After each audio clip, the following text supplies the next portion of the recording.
Yo, what's good, guys? It's Mr. Undiscovered, and you're watching Undiscovered TV. Today, we're paying a studio visit to Jack Harper from Aeliza, man. What are you telling me, you guys?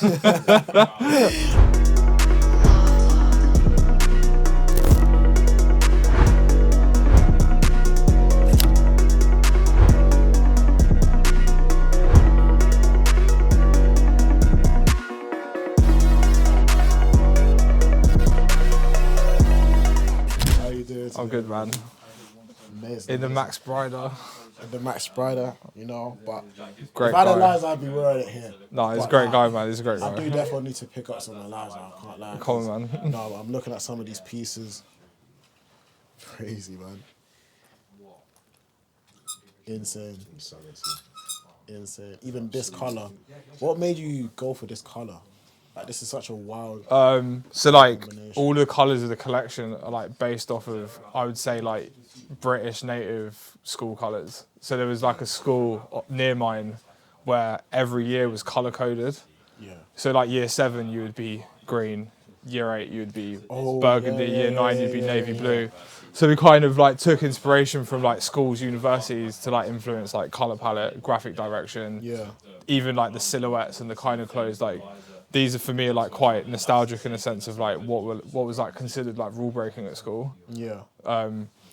So yeah, that was like where we were at. That's sick.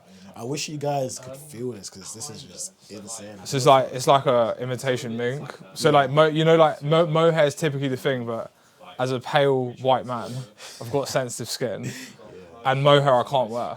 Is it? Like on the real, it's a thing. You know exactly what it is. Yeah, exactly. So like, Really? yeah, I didn't know bro, I you know can't. this. Yeah, no, like mohair, like some mohair or poor quality mohair can be like really itchy. So like, I just wanted to explore like other means of maybe hitting that sense of like comfort that we try and do with the brand, which is like what the premise of it all is to make the individual feel comfortable. Yeah. So you said this is what? Mink? Imitation mink. Imitation mink. Yeah. No minks were harmed in the process, innit? Yeah. So yeah, like I guess like in terms of the graphic direction for this, like the whole Fillmore thing is about kind of just like embrace. It's a very instinctual embrace. Like there's no logic to it. Whilst like everything is very logical, I'd say for like it being a creative project, this is just like a bit of a burst of emotion. It's like it's just meant to feel quite moving, and there's like nothing more to it. So would you say emotion is something that kind of goes strongly in all your products? I'd say, like for it being so simple, no. But I don't think you can like judge clothes unless you like judge everything that's around it. So like, if, for example, in the same way that you like critique a lookbook, you're not just judging the clothes. You're like judging the background, the backdrop, the colorways, like the mood, the feel, and that is like helps you like perceive how you take in the clothing. Yeah. And so I guess like with that in mind, I try and make it feel emotional in that sense. Yeah. Like I would want my if someone was to wear Aeliza, listen to fucking like Aphex Twins, like ambient music, or Burial's Untrue album, and that's probably how I'd want you to like feel, like perceive the clothes. But I can't like force that. That's just like my entry point into it. Yeah. It's all open to interpretation. So is there like a specific thinking process or like where you think when you approach designing, like designing a new piece, like how do you kind of approach that? So like, I use a process called, it sounds pretentious, but it's a genuine thing. It's called cathartic originality. And cathartic originality is where you take on board like a past experience and then turn it into something in like today's world. So like I don't really recall whether that happens in like fashion as much in like a way that I do it, but it's very present in music. So it's like Adele gets divorced, makes a groundbreaking album basically talking about it. Like that is cathartic originality. You said cathartic. Originality, yeah. I'm gonna search that up. Well, I came across the term, like I'm a bit of a How did you come across that? Funny enough, reading like Adele's Wikipedia page, but then I searched up the term, and it's like really interesting as a process, and like I think like I don't know whether it's because of like where we're from or what we do, but I've always been a very documentary person. Like I've never been, I want to create like a dream world to take you in. Yeah. I'm more about like showing the real world and distorting it a tiny bit. Yeah. And that's kind of how I like present this. Like this is all like a reflection of, I guess, like my own past experiences, or like Nosa's and Sean's, because we all talk, and then I'll just take that in and then like see how we like convert it into an experience. Okay, so then Aeliza's not only about like your experiences, it's also about the whole wider team. It's just about the individual experience. Yeah. Right. And it's all valid. Like me and Nosa, it's like important. Like the most important part of it is mine and like Nosa's conversations, because we come from very like, even though we're like best mates, we're different as people. Yeah. And we come from very like different backgrounds, and like they're equally as important to like contribute to the story, to like represent like a plethora of people. Do you know what I mean? Like I don't represent a mass body of people, neither does he, but with us two together we do. And like the more that people like contribute to the angle, the like bigger that audience like can become, you know? Yeah. So like for some, I might be a really good entry point for certain people, but like when it comes to say like music and stuff and that angle, like more people go to like Nosa as the entry point to Aeliza, and that's quite cool. It's quite cool that like the brand's like perceived in different ways, rather than like collectively seen as like the same thing. You know, and I fuck with that. It sounds complex, but it isn't depth. Like, No, it's not even that complex. I was just gonna ask as well. Obviously, when it comes to when you created Aeliza and stuff like, and how you kind of ran Aeliza today, how's both of your backgrounds, like different backgrounds, shaped what Aeliza is today? Like, what can you take from the past that's shaped Aeliza that we see Aeliza? Well, like past experiences are just like what we do as people. Just like your upbringing and your background, how's that kind of shaped Aeliza today? I mean, like the day to day on like how we run things. Yeah. You know, I'm a Man U fan, like Fergie times a thing. But like no, like I got brought up in quite like a like working class background with a like love for like football and shit, and so like a lot of like values adhere from, I guess, like that kind of stuff. You know, like even little things like play until the final whistle. Where like it could be like the most grueling 90 minutes, but if you win, you do it again. And like I like have had that feeling in like fashion before. Like I always remember like one of my like first ever runway experiences was like when I was at a Cold Wall. Yeah. And like there was this SS19 was such a difficult season to do, especially as I was really inexperienced. Like there's a lot of like new learning processes. But then like when we did the runway show, and then you've got like people in the crowd, like Virgil, like watching it, and it's this like mass crescendo moment. Honestly, like it's the biggest buzz. And then like, after all of it, like fuck, let's do it again. Like you want it again, and then you spend the next 6 months like chasing that again.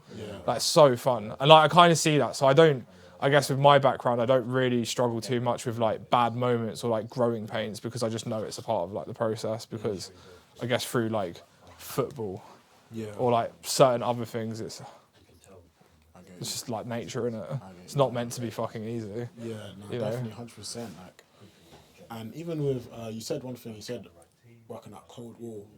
Talk to us a bit about that experience as well. Just hard. Very difficult. No, it was great. It was a great experience because it like for Samuel to like have the profile that he had. The one thing that I really respect about him was that he was always like the first one in and the last one out. Right. Like he as like the founder, he worked harder than anyone in his team.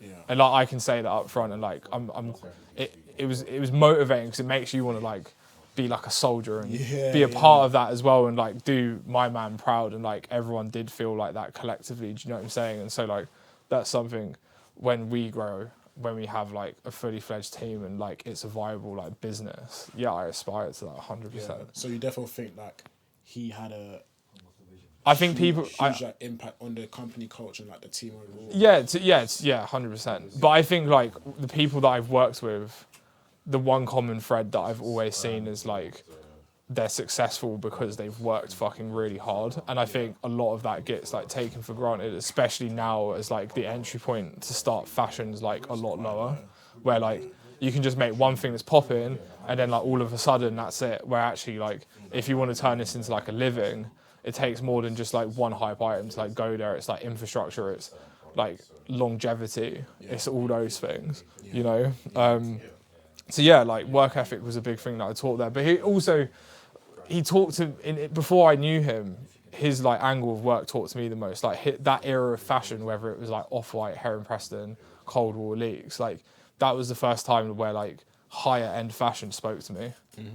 Before that, like I didn't even know what certain brands were. Like I remember being at ACW and like one of my colleagues were like talking about Craig Green. I was like, who the fuck's Craig Green? Just didn't know who they were. Like I more came from like a skate/streetwear background, which was like the 100, Staple, Train Spotting, Stussy. But then like when you work in high fashion, you do care about like, oh my god, this is like the best cut T-shirt. Like it's like I couldn't go back to like a Gildan. Yeah. By like I do it as an option, but that's like a democratic choice rather than like I'm just like hustling. Yeah. Like once you know how to do a cut and sew T-shirt, you don't go back. Yeah. So I got That's a bar, bro. yeah. That's actually a bar. Yeah. So I guess like I take a lot of pride in that for sure. Yeah. So like when you started Aeliza and you was kind of thinking of like your concepts and what the message and behind Aeliza would be, did you have any other concepts in mind that you kind of look into, or was it just this the idea around individualism? It was just this because it came. I mean, when I was like younger, like my entry point to creativity was like painting. Yeah. And I used to, I guess, this is like a very obvious inspiration, but like Keith Haring was like my biggest inspiration. Yeah. From like the point of view that he was like very democratic with how he worked. He wasn't like the most talented painter, like he wasn't doing anything photorealistic, but like he could go and do a lesson with kids and they could draw the exact same way he did. And it's nice to see like enjoyment across the whole board. Yeah. And like, I love that whole idea that like art was more about not whether you're good at it, but whether you enjoy it. That was a big thing for me, first. And then secondly, as I was kind of like picking up like what am I into, I used to like when I used to live in Peckham when I was younger, I used to take like, I couldn't afford canvases. So I would take like IKEA flat packs on the street and then I would like hang them up on the street. Crazy. And like my subject matter was always like emojis, like expression. So if I was in a bad mood, I would like draw a sad face. If I was in a good mood, I'd draw like a happy one.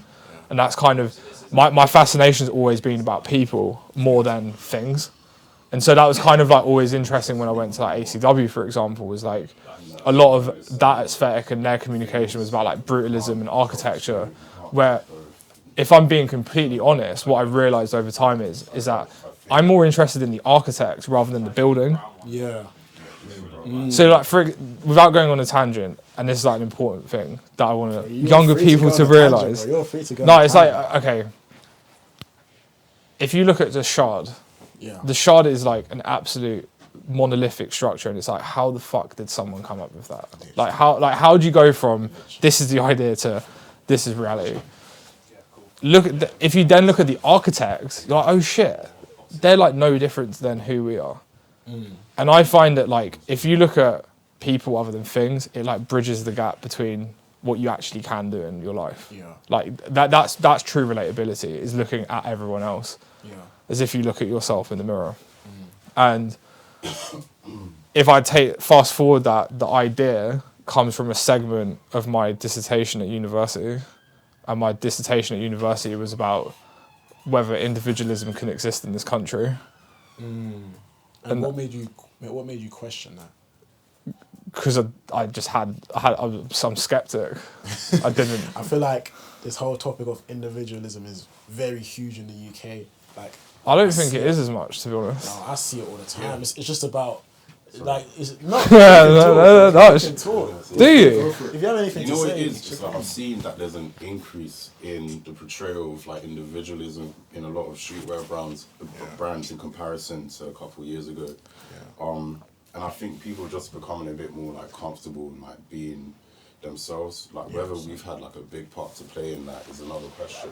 But I definitely see that there's a growth in that. See, I don't know if I agree with that. But that's a reflection of like what we see. Do you know what I'm saying? Like I actually agree. I think, first of all, I feel like in the UK in general, this is a topic on Twitter like every single week of, oh, people in London are moving like this, people move like this, da da da da.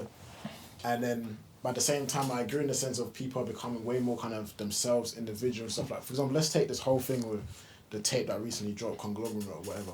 I'm saying? I can't say the word. Is it Conglomerate? Conglomerate. Okay, yeah, Conglomerate. Yeah, that album, that dropped, right? Amazing album, by the way. It's an amazing album. Shout out. And it's a very like It is good. It is good. Yeah. And it's like an acquired taste, but you got people who are like, this is terrible, and it's like, Okay, the UK is like a very like one-dimensional mindset. So that's why though I don't think it is as in a good place as it is, because I think if people were truly content with the idea of what individualism actually is, it would never become a discussion of topic. So for example, if someone that was content with their own individualism listened to Conglomerate, but in fact they were into like indie music, why would they even comment it in the first place? It's the fact that like other people's individualism makes people uncomfortable, so therefore they like rebel against it by having an opinion. 100%. So to the dissertation point, what I found was that the illusion of it exists, but the reality of it doesn't. I agree. To Nosa's point, I agree that like it is present, but I think I don't think you should feel it. Like we went to Japan, like when we went to Japan, something that I felt when I like the minute I got off the plane was like there seemed to be like a higher visibility on like subculture. So if someone was emo, they're like going 100% emo. Someone's like into hip, they're 100% doing up like like the Bape look. But what was fascinating was like they're all in the same spaces and no one like seemed to give a fuck. Like everyone's just content and has nothing to say about one another.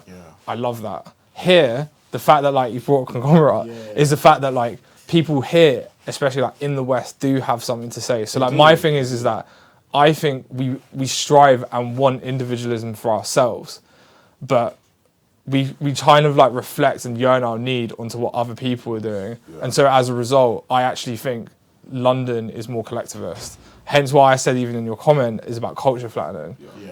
It's why every brand does a tracksuit. It's because if we were true individualists, would we all be doing the same thing? I feel like in that kind of sense, people are kind of just drawing to kind of what works. They're more kind of... Oh, for sure, you got to make money, you got to make a living. Yeah, exactly. And at the end of the day, that works. And what you put out is a reflection of what? The market you're in. And the market that we're in is quite collectivist as a result. Hence my point. So I do understand like the level of it, but when there's levels to it, 100%. But it's why I can't agree with like the original thing is because if we're all so individualistic, none of us would even be having like an opinion on what one would wear, what one would listen to, what one would eat, and so on and so forth. Literally. So like no, I think true individualism comes from a sense of self-contentness and contentness for others, you know. And there's too much banter in the country, bro. I remember like dyeing my hair, and even like my dad's giving me shit. Really? Oh yeah. What colour did you dye it? Oh, like blonde, grey. Yeah, do you know what I'm saying? Would you ever go blonde again? Nah, no. Why not? Cause I'm just quite happy with how I look, to be honest. Could lose a bit of weight and that's it. That was actually the question I was going to ask you. Like, do you feel self-content? More than I ever have, for sure. But I wouldn't say I ever did for a long time, which is why I probably made this. It's like it's definitely like you make something based on the lack of like creativity is quite a suffering experience from like a philosophical level. Like you don't create because you're fucking happy with everything. You know, as someone like with what you make. That's actually so true. That's so true. Like I feel like a lot of creatives are in a way like mentally like almost kind of like fucked up, if you know what I'm saying. Like they're coming from a space where there's something wrong.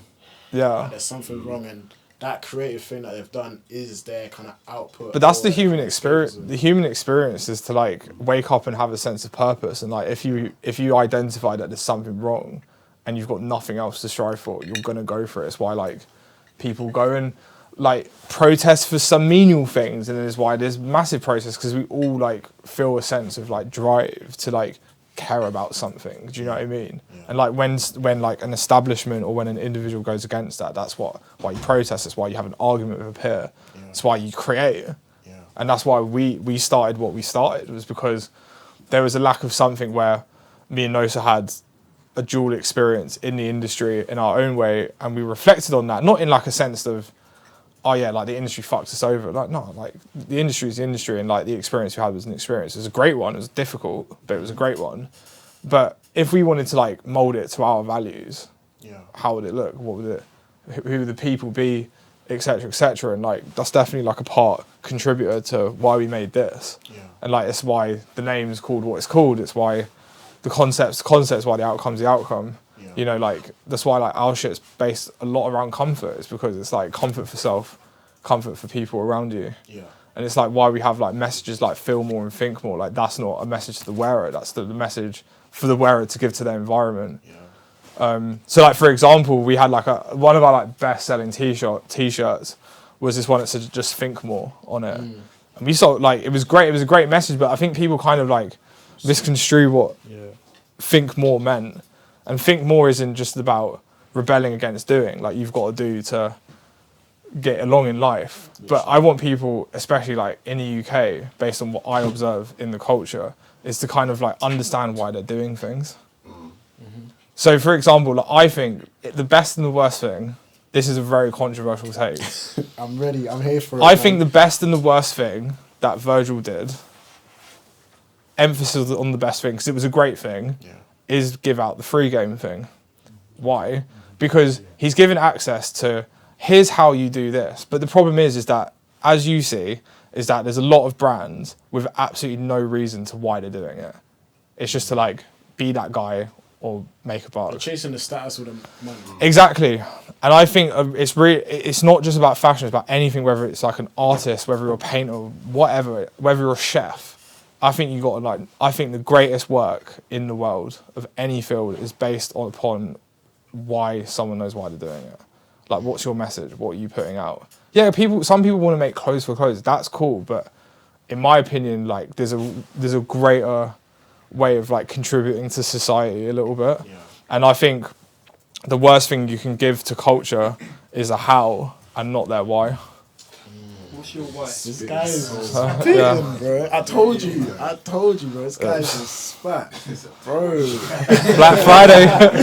Bro, this guy just, that's insane. No, but I mean it. It's not just like for camera. No. Yeah, what's your why? So okay, so Aeliza was. Okay, firstly, like The name Aeliza. Do you know where Aeliza the name comes from? Okay, so Aeliza was the first piece of AI made, like modern AI made. It was made in 1969 by a man called Joseph Weizenbauer, and he. Look where we are now. Yeah. No, but it's important. Like for context, it's important. And so he developed like a chatbot. And that is what inspired like Siri, Alexa. Like there would be no Siri or Alexa or ChatGPT for this matter if there wasn't Aeliza. And Aeliza was programmed based off of a psychiatrist called Carl Rogers. And his famous form of psychiatry was to like repeat what their client said back into the form of a question. So if you went, I'm feeling great, he would say, why are you feeling great? He'd be like, oh, like, because I'm out doing like interviews. And then the computer would say, what about going out doing interviews is making you happy? So imagine you're like having that continual conversation. Now, like, what makes it different to speaking to psychiatrists and computers is that the computer is just a computer. It's not a human being. So therefore, you feel safer. There's no judgment. Computer's not going to be, oh, you fucking look like shit today. Do you know what I'm saying? It's just going to like take in what you say out of honesty, and then it's going to flip it. Now, the first person that tested the computer was the secretary to Joseph.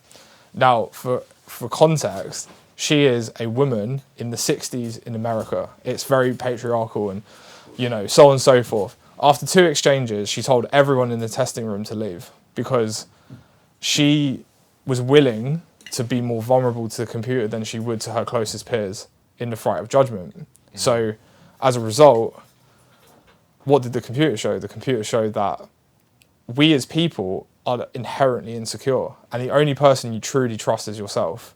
You won't tell your parents everything. You won't tell your partner everything. You won't even tell your closest friends everything because there'll be little things that will all be judged by, right?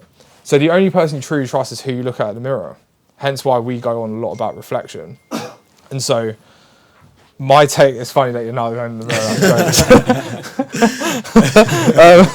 mirror. And then what I did was flip the concept of the computer and change it into fashion, because fashion's the most judgmental industry. And what I personally strive for, and I guess what I strive for in myself, is to be able to look at myself in the mirror and feel comfortable and just be content. And that's not by like putting another brand on me to make me feel good. It's just to be like happy at who we are. So instead of like us being like a fashion house, we're like a fashion foundation where like you define us rather than the other way around.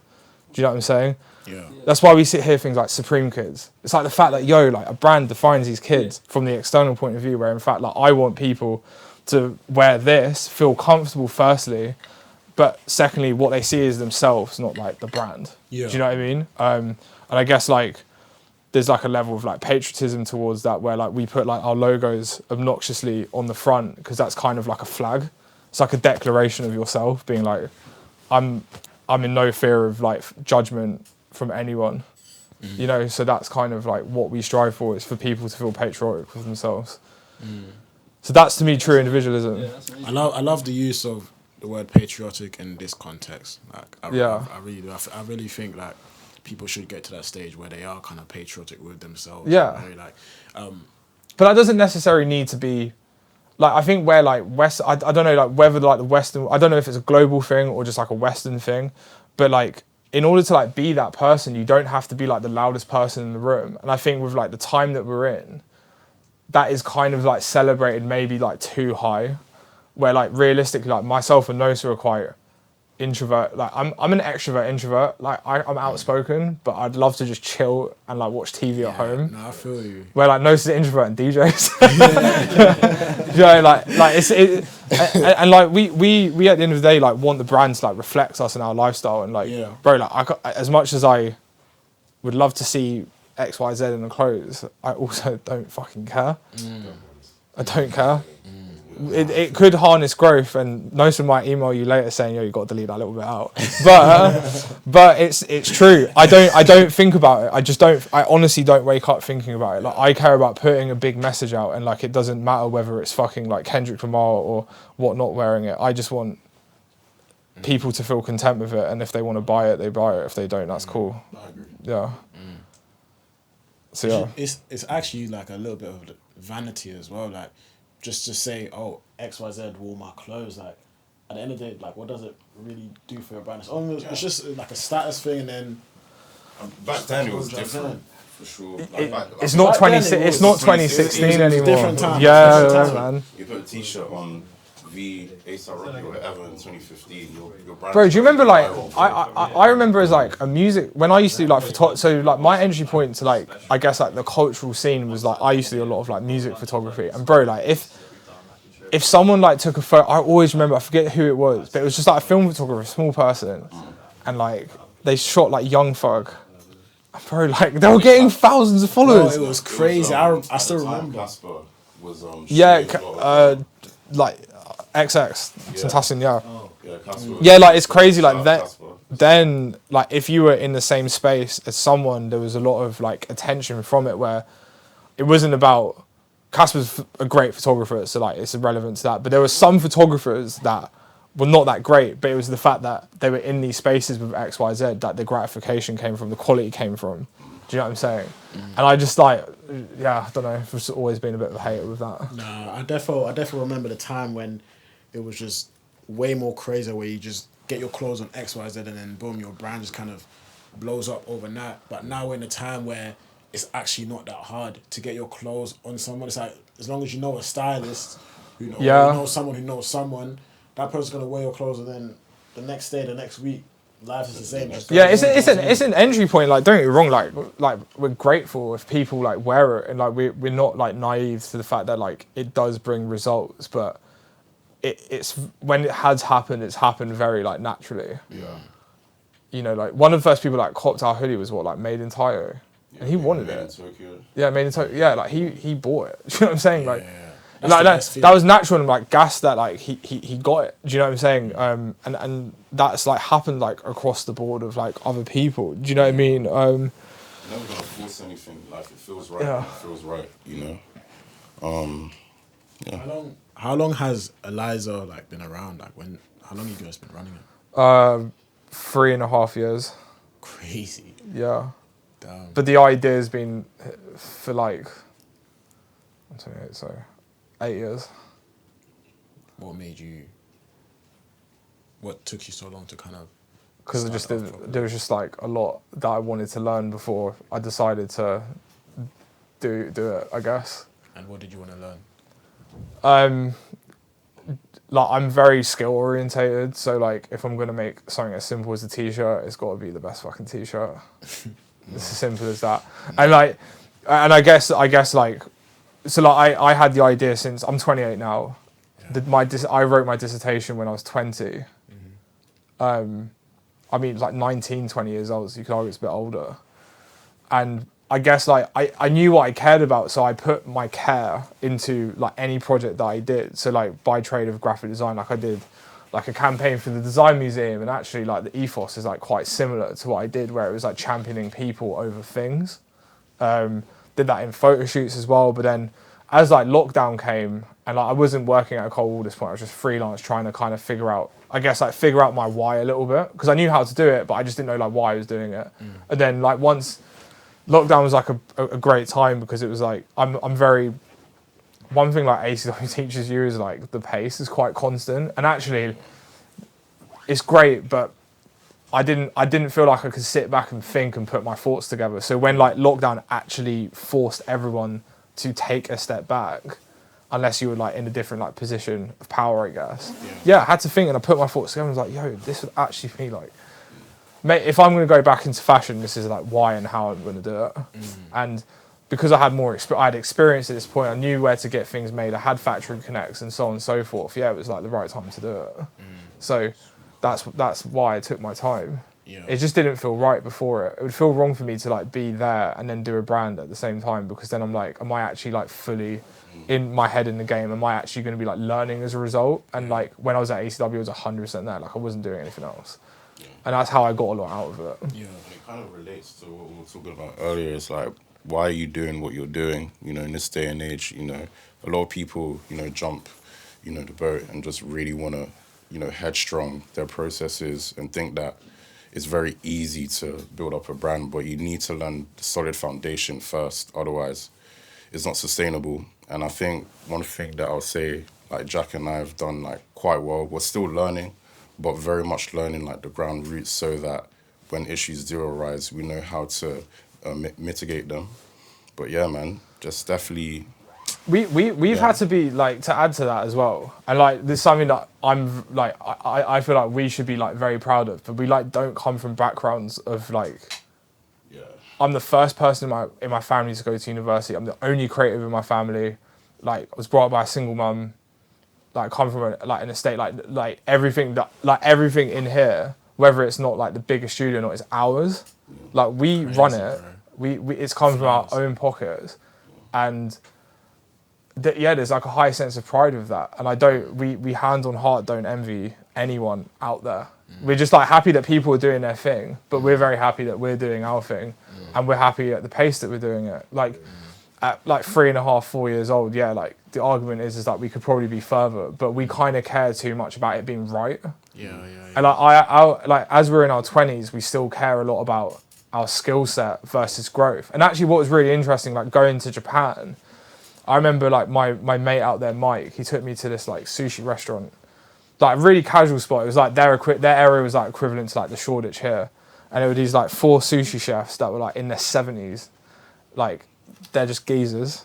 And what's jokes about it is that they've been working in the same place for like 30 years. And you think like, oh, like why have they not opened another restaurant, or why have they not like done more? And it's like they're content, which is going to my point about individualism. It's like they're just content with what they've got, and they're just happy about mastering the skill. And that's why like people like us go there, is because it's fucking better. Do you know what I'm saying? And so like it's one thing like getting money from making clothes, but yo, like I want to make money giving people the best clothes possible. And like if the message speaks, and that doesn't just come from like quality of clothing, that comes in quality of message. So like everything has to be thought through. Like I could go through every piece and talk to you about every detail of it. And that's not just because like we force it just comes natural. Like that is a design system that we've built over a long period of time. Like if you can't talk about what you've produced, then you gotta rethink your strategy. And I guess, your goals? I mean, each to their own. Like some people do just make clothes because they like to make clothes, and like some people's like some people yearn to express themselves, and like I don't think we yearn to express ourselves as much. So like what we talk about isn't narcissistic. They're quite like reflexive experiences, and that's why I was going earlier about how we have a conversation, is because to get like a greater understanding of what like people collectively think, us free speak. Yeah. Because my experience might be different to Nosa's, which is true. We've discovered things that are like different about us, and we know where it comes from, and that makes like that could be like the next print on the t-shirt. It's like, how do we then turn that into like a story? Yeah. That then people can like digest and talk about. Yeah. Someone else might relate to you as Yeah. well. Yeah, man. Yeah. Bro, you just been spitting bars, bro. Like, We're I just got so many questions. I got so many questions, and it's like, this guy's just been spitting, bro. Good luck like, to the editor, innit? literally. No, it comes from a place of caring. It like it. Yeah, no, it- I can it tell. really- Like, every time I have a conversation with you, I can tell. It's Yeah. one of the reasons why I wanted to do this so bad, because it's like, I know you got stuff to talk about. Do you know what I'm saying? Let me just gather my I just think thoughts, man. this is like the first time I feel like we've got a lot to show Yeah, to back it up. 100%. Do you know what I mean? 100%. And that's why I'm like happy with where we're at right Yeah, now. like, your brand has real depth and layers to it, and that's what I like to see. I think that's what's one of the most important things, like having a brand with depth behind Yeah. it. Do you know what I'm saying? Like a brand of substance. That's And don't get me wrong, like that probably holds us back. Like that probably is what startles growth a little bit. It But- doesn't. I can see how. but- I can see how. Yeah, but I think like if we lost like the sense of gratification versus what we like put out, you know, it would just be very hard to like do this. Do you know what I'm saying? It'd be hard to feel like motivated, and like we are very proud of what we put out. So therefore, like the hours we put in, the complexities of it, it just becomes effortless because we want to do it. Yeah. And I think that's like important for us. Do you know what I'm saying? And like Yeah. that's how we want to contribute. Is like like we're not trying to. I mean, no one's trying to do the same thing, right? But like, what does it then mean to do something different? Yeah. And like, I see a gap. I see people yearning for a bit more depth, because like the world is quite flat. It's quite disheartening, and that's what we try and put forwards. You know, is like I want people. Like I see a lot of insecurity. That's why I was insecure once upon a time, and like I want to solve that problem. Yeah. You know, and I guess the difference between like the expression thing and the solution thing is like we see Aeliza more as a solution, like artists to be free and designers to fix, and that's what we try and do, is to Say fix that again. things. Artists To be free and designers to fix. Bars. Yeah. I was gonna say, I was gonna ask you to repeat it. Crazy. Yeah. Crazy. Nah. How does one get to feeling content with themselves? What did you do to kind of get to a point where you feel? I mean, it's a constant like, you know, like some people can just switch it off, but like I had to do things like, don't know, like reduce like how much I'm on social media.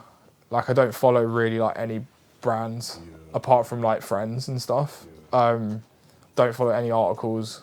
Try and like avoid like desirability as much as possible. I kind of try my best to have a routine, and I just have like great friends and stuff around me to like keep me grounded. Like my friendship group is like important to me because they're not like in my field. Yeah. So like, I go pub with them, like and the that. last thing I we like speak that a about is lot. fashion. We're speaking about like whose fucking hair's receding faster than the others. I like that so much, because like in the spaces we're in, like as a creative, it's so easy to have people around you who are similar to you or doing something similar to you. Yeah, man. But I feel like having people around you who do something completely different and complete different backgrounds. Nice to have a better. break. Yeah, it's like It's- it takes your brain away from it. It's nice going out and not knowing anyone, you know, and you can just have a normal conversation rather than. I remember there was a period of time we would always be going out to events or motives or whatnot, and the first thing people want to ask you is about work, or like they don't even ask you how you are or like how you're doing. And I think sometimes, not even sometimes, a lot of the times in the industry that we're in, we get so consumed of, again, like gratification and, you know, Wanting who to be we are, present. wanting to be present. And sometimes you just got to be yourself, do what you like doing. If it's football on the weekends, you know. There's like a Yeah, price. friends. There's a price of admission for everything. Do you know what I'm saying? Yeah. But like I'm not willing to like sacrifice like the people that I hang out with in order to like yeah, I probably could be in like spaces that could get me X, Y, Z quicker, but I would just be faking it. Yeah, yeah. And I guess like what we inspired to do is like, if there was like a young person that did want to do a brand, we aspired to be like the truth that you can do it the right way. And like we constantly check ourselves that it's as true as a reflection of us as possible. And if it like becomes not that, we then like come back and be like, okay, what do we do to like change it? And we've done that, you know? Like we do. How often do you do that? Like how often? I mean, like I would say like once. Like I mean, in terms of like what we put out, like once a collection. Because like for example, like even this stuff, like the way we shot it was so different to like how we were going to do it, and that just took like, to be honest with you, like I had a bit of a hard time. Felt like what we was doing was becoming a little bit repetitive, and we'd like different as people at this point. So it's like, okay, how do you then like evolve that into the visual language of the brand? And actually, it was a great, you know, it's a great outcome. Yeah. But also, like, sorry, lastly, to go into like the normal thing, in order to like, I think the one problem with design in general, whether it's fashion or whatnot, is that fashion's so insular. Like, what do you mean by that? Like the 24/7 non-stop grind is a funny one to me because it shows a lack of patience, in a sense that in order to like solve the problems of the world, you must live in the world, right? But if you're just locked in a studio all day, every day, 24/7, how do you even know like what people want to wear? How do you even know like what problems need to be solved? Like how do you know what people are speaking about? You actually have to live a little bit, and that's the sacrifice of like design. Is like it's an ongoing lifetime pursuit. Yeah, like I totally understand what you mean, and it's like you don't realize it until you've lived, and then it's like you living has given you the experiences and the things that you're talking about. Which is why like doing this type of stuff, like I'm not gonna lie, like I think if we were insular, it'd actually be really difficult to design this way. But actually by like just being, you know, like just taking a step back a little bit, and you know, like I did a hoodie in the second collection, and it was based on my friend. Like half of my mates are super hedonistic, and like one of them jumped in the Hackney Canal, like the other like K-hold. All this like really random shit, and I did like a hoodie that was like, are you for pleasure or are you for purpose? Yeah.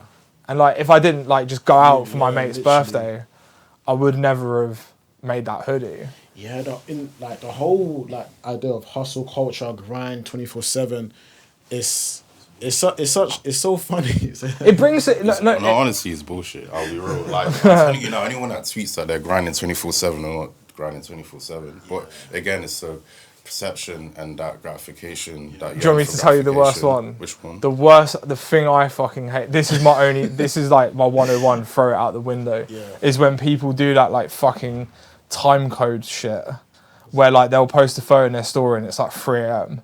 And it's like. But like I'm not gonna name it. I knew someone in my past, like an old friend of mine, would do it. He would do this shit and post it on their story, but they would like get up at like 4 or 5 p.m. in the day, and it's like, of course you're up at 4 in the morning because you're nocturnal and you don't have a normal sleeping pattern. Yeah. So it's just like it's just like how people like manipulate their perceptions. Crazy. Like people compare their highlights. You compare your highlights to people. You compare people's highlights to your BTS. Nuts. Nah, you're 100% right on that whole hustle culture, grind culture. Like, the biggest one for me is the whole idea of like no sleep, and it's like, bro, you need sleep to perform. We've done. We've done. You know, shifts where like, you know, there's been very minimal sleep, like very down to the wire. But after that, you know, we recoup, make sure that we're healthy, make sure that, you know, we're doing things that will elevate us for the next round. You know, some people just go flat out and then they're like, all right, cool, now I want to go celebrate. And that celebration is now an additional flat out because you're going to this place and that place. And it's like, sometimes you got to take time to just reflect, you know. Yeah. It's never work every day. Play football on the weekend. It's not, again, it's not that we don't want success, but like we want it to be like sustainable financially, mentally, like the whole lot. And like you constantly have like young people like complaining about those kind of things, and like we want that as well. But then we just have to kind of, I guess, set the example, and like when we get bigger, we will try our best to like achieve those things. And I do see you setting that example, because I know that you're one of the people who, I'm not gonna say anti-hustle culture, but you're very much a person of like, yo, chill out, step back, take your time. I'm not gonna lie, like I work fucking hard. Like I work notorious hours, but I know what like my threshold is. Yeah. Do you know, like, not everyone does. Yeah. Like, my threshold might be different to Nosa's, Sean's might be different to mine. Yeah. Like, we all have, like, there is not, like, a one-suits-all situation. Like, we all kind of got to, like, adapt to... You know, there's got to be, like, a common ground of fairness. But, like, if the reality is that, like, Sean could do, like, 2 hours more than me because he's just got it in him and fuck it, like, he needs to do it. Like, do it. Do you know what I'm saying? As long as like we're all just like very honest with each other and transparent with like what our thresholds is, and we are sometimes, we know like when crunch time, it's cool, you know. 100%. No, I kind of want to circle back to the point you was making about how long you took to start Aeliza. Yeah. Obviously, you had that there for 8 years, but you started it about 3 years ago. 4 years ago. Yeah. 4 years ago. So you said something about patience. Yeah. And I think patience is such an underrated virtue, whatever you want to call it, in this whole thing. Like, patience is such a huge thing that you have to have within this, because it's like, we all see the glory, we all see the stars of like, oh, the success. But really and truly, you need to kind of take it in steps, like step by step, and have that patience to really be like, okay, cool, you know what, this is going to take time, I can't rush this. And you know, people try to take multiple projects at one time. So what do you kind of think about? Do you know? This will like circle to what you're saying, but do you know, like, I don't think life's very short. I think life's quite long. Like I've always felt life's quite long. I've never felt like times went quickly, and I think that's based on like how I live my life, which is quite dense. Like every day there's something going on. Yeah. Like I don't just like kind of sit back and do nothing. Which kind of maybe contradicts what I was saying a little earlier, but like I feel quite fulfilled doing what I do as a result of that. And like, when you know that life's long, it's like there's so much time to like do things when like. It's about how you use your time, you know. It's like I remember you probably mentioned this already before, but I remember Jack telling me a couple of years ago that Sam taught him, you know, about how much can you do within a day. Oh yeah. You know, and it's like if you're, you know, pragmatic and, you know, very quick with what your process is during a time constraint, you know, of course you can afford to have the luxury to, you know, relax, you know, in the evening and on the weekends, you know, but it's the level of quality that matters. And I think nowadays, like you say, like a lot of people like pretend to put in those hours, but like to showcase that they have, but then the outcome is very much the opposite, you know, so... Patience is just, I guess, like, to my original point, like, patience is just important because, like, life is long and, like, there's so much time. Yeah, like, your life could be taken tomorrow, but that's the risk that you take. And, like, if I die tomorrow, I'm quite happy with where I've got to. Like, I wouldn't, like, live anything with, like, regrets, you know? Yeah. I think it's just being, like, again, like, circling back to, like, contentness. Like, that's what patience is. Like, patience is just, like, accepting where you are right now. Like, how can you like strive to be where you want to be in a year's time when you can't even accept where you are at this point? You just beat yourself up and like, that's it. Truth, though. Truth. It is true. It is true. And like true. you. It's so true. And I think even with me personally, that's something I gotta take in and learn. Really, it's still something that I kind of struggle with, and it's like I gotta really kind of internalize. Mate, I learned that 3 months ago in therapy. I do therapy every week. Yeah. And like I'm not like the finished article in any way. It's like, and it's not something that like, oh, once you know it once, you'll forever know it. Like it's something I kind of have to like routinely remind myself. And like that's the way it is. But like you will never, like no one will ever develop if you can't accept where you are now. Yeah. You can't. Mate, I started losing weight when I accepted that, man. I was fucking quite big. Do you know what I'm saying? Like. Yeah. Like when I was in denial, like, oh no, like I'm just big boned. This is why working, bro. Yeah. Where like now I'm like content and accepting where I'm at, and like actually that's what got me to the fucking gym. It's what got me to change my diet. It's just like accepting it. Yeah. And yeah, it's not overnight. I'm impatient. I'm fucking really impatient. But like consciously, like now that I'm aware of it, yeah, I'm excited. Like if anything, it's more exciting to like Yeah. not be where you want to be at, because it means that you've got to like get Something to there, go and for, like yeah. there's like you'll meet great people, you do great things in between. And once you're there, what's next? Yeah. You know? Yeah. I just wish patience for people. Like I actually had someone message me yesterday who was saying they're doing like a product design degree. I'll show you this just so I'm not like capping. Yeah. And they were just like, oh, I'm just like having a bit of a block because there are just so many people better than me in my course. And it's just like, that's so sad, because to whether that's true or not, it's irrelevant, because in 10 years' time, he could be better than all of them. And like patience determines whether he's like willing to kind of like see that out. Yeah.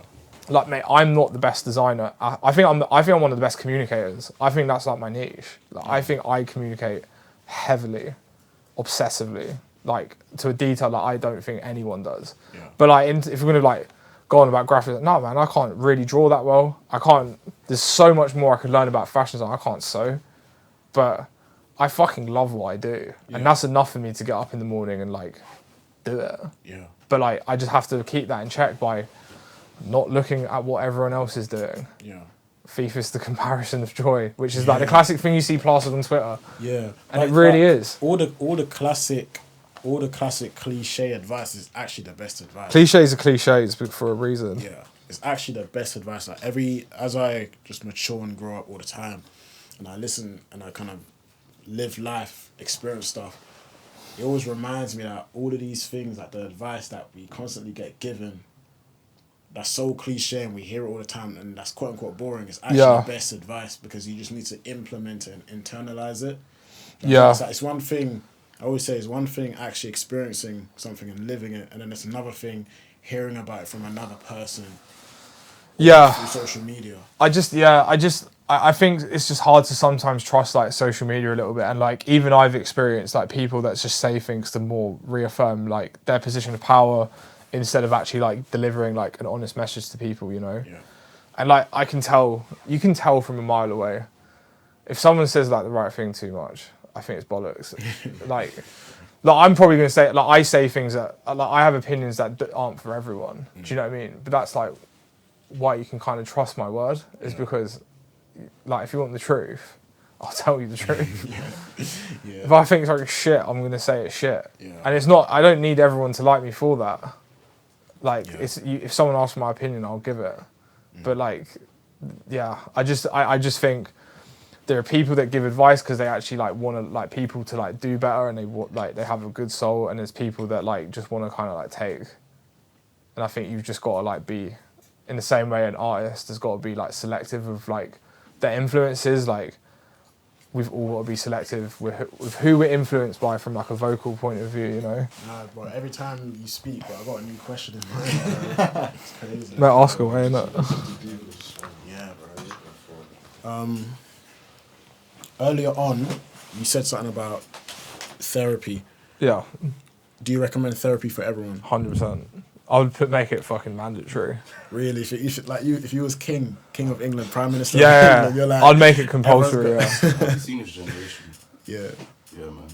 Mandatory I for feel sure. you. You as well. Do you go through therapy as well? Time to time. Yeah, Irregular, but you do it. You do, yeah. I do it every week. that's good. Yeah. What made you like? What pushed you to kind of go into that? Like No Filter had a really tough upbringing, and like sometimes that like kind of creeps up a little bit to like why I am the way I am, and sometimes I just don't really like that, and so I kind of went to therapy to seek an understanding of how to be at peace with that, and also just to like vent frustration and to like just be. I like strive to be better than who I was yesterday, and like there are just certain things that you can't do on your own, and so like I seek that, and I was like vulnerable to that, and I have a great therapist, and that's like helped me like I think become a better person for sure. Like and like that's what I want to be, is like wake up, be nice, and do good. Whether I achieve that every day is a different story, but I like want to and I aspire to. Like I'm not perfect for sure. Yeah. So yeah, I like this like it.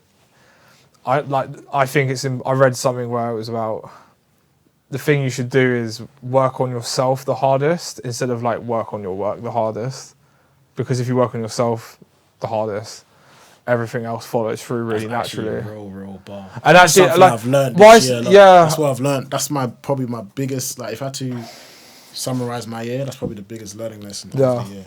Like, people underestimate how far you go when you develop yourself first internally, and how that kind of manifests into everything you do, like everything. In life, like literally everything. You know what I'm saying. Yeah, it's just important, and like we all come from like different situations that, you know, like influence like your day-to-day decisions, and like I just think to get to grips with it, you need to just kind of like understand where it comes from. Like I like have like attachment styles, for example, and it's like fucking hell, like I'm not like being brought up by like only my mum. I didn't meet my dad until I was 9. Like those little things like shape like your present self, and like who you are, like, and it's like you might have a trait, you might have a personality, certain aspect of your personality, and it's like people understand how kind of deep rooted and how kind of rooted that is in your childhood. I'll tell you, like I'll put myself in a vulnerable position just like because I think it's important. But like I like one thing in therapy that I was like struggling with a little bit was like there were just certain things that like used to frustrate me more than anything. Like I'm saying this on like an honest note, like this isn't without context, but like I'd hate when someone would like call me like an hour later than they would. Like I considered it dishonorable. Yeah. And like I've always like a massive thing that I've had for me like for years was like there's nothing higher than honor. Like I'd rather someone just like say I can't do it on the spot, be vulnerable, be real and be honest, and be like, oh yeah, I can do it. And then when it comes to deadline, oh fuck, I can't do it. We were literally talking about deadline. There's like things like time management, things like being honest, it's a big thing. But I used to get really angry when someone like used to do that.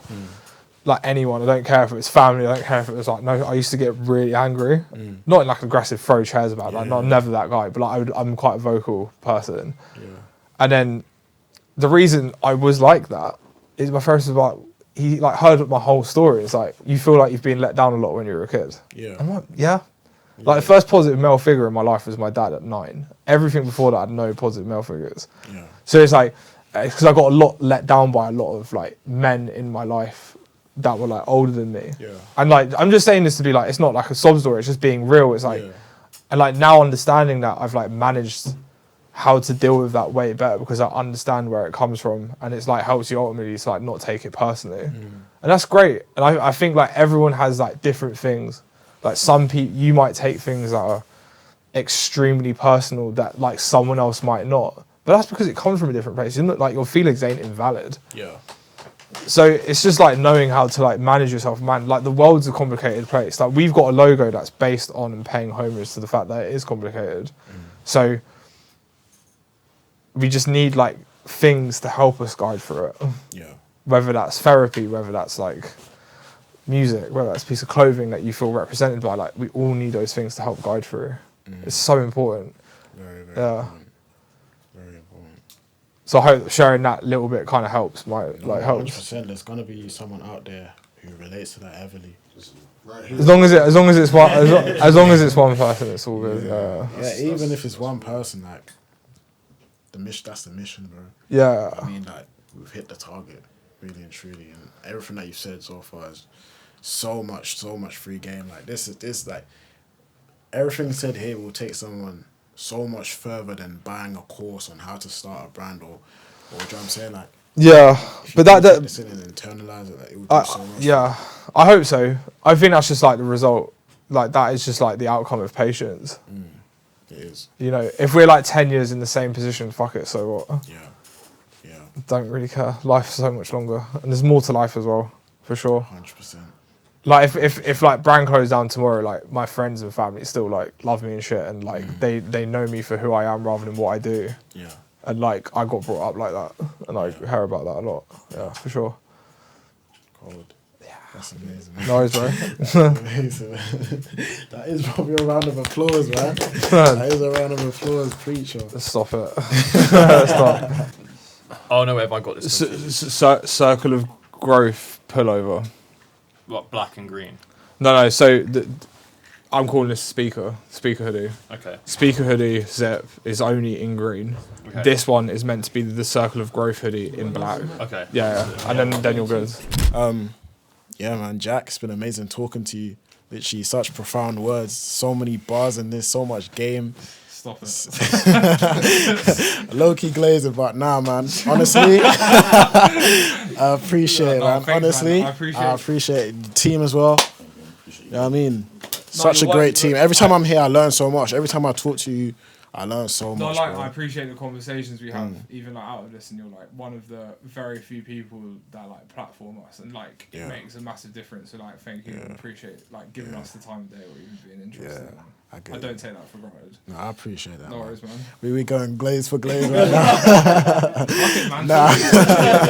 I'm Jack Harper, and you're watching Undiscovered TV. Boom, let's go. Let's go. Let's go.